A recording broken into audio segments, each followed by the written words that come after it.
Eurovision in Focus, a series where we take a deep dive into the Eurovision Song Contest. To get things off, we're looking at staging, or specifically how the staging can make or break a song.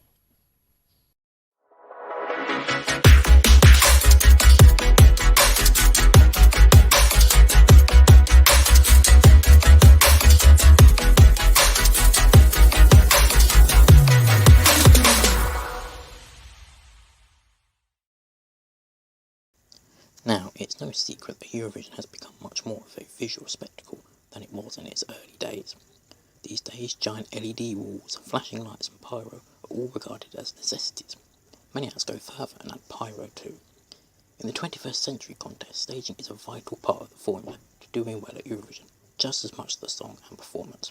Get it right and you can fly up the scoreboard, but get it wrong and you can plummet to the bottom. So in this video, we're going to consider 4 different acts. 2 of them were improved by the staging, and the other 2 were let down by it.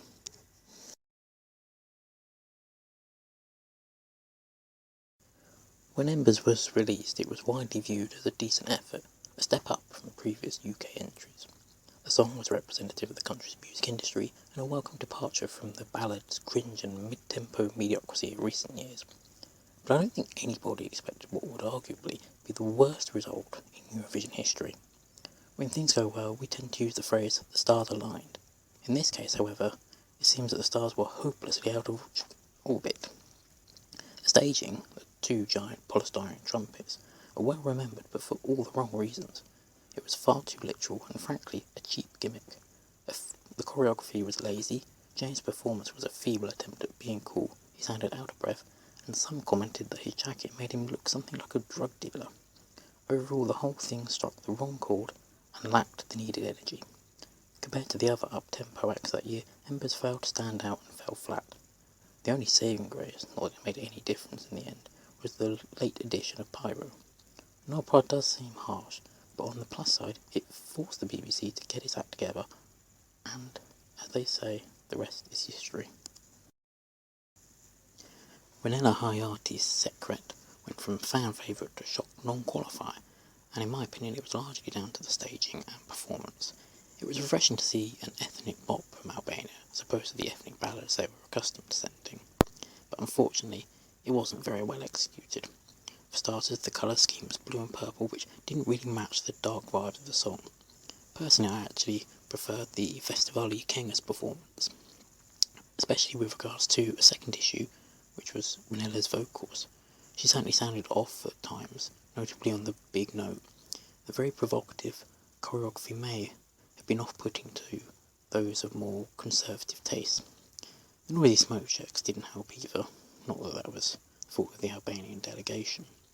Overall, the staging, styling and performance gave me kinky slumber party vibes rather than the dark warrior-like look I expected. Interestingly, however, if the public had their way, Albania would have qualified. It was the juries who marked Vanilla down.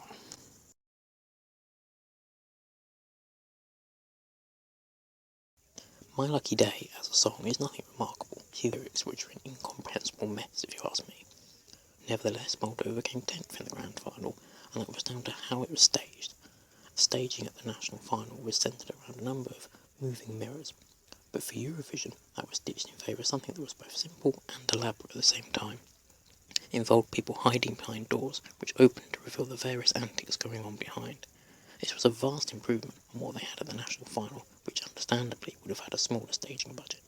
However, even the Eurovision staging was relatively cheap, but was so creative and innovative that it really didn't seem so. The staging, performance and outfits combined created a cheeky and colourful act that also had a story to it. It was so fun and exciting that you wanted to see what would happen next. Moldova proved that even on a small budget, great staging is still possible. The Black Mamba's Love Is On My Side was regarded as boring and dead on arrival by many, a certain non-qualifier, but the reality was far from it. In actual fact, Portugal finished 12th in the final. Again, a drastic shift in staging was largely responsible. In Festival de Canção, it felt like we were not only listening, but also looking at the same thing for 3 minutes. However, at Eurovision, it was a whole different tale. In my mind, the performance can be split into 3 parts. The first part is the monochrome 1x1 section. The second part, which begins at the second verse, sees the transition to the more modern widescreen format. Finally, we have the stroll down the catwalk. All of this added a dynamism that was previously lacking. It wasn't just a song, but a story, a journey. This example shows how having dynamic staging can greatly improve an entry's prospects.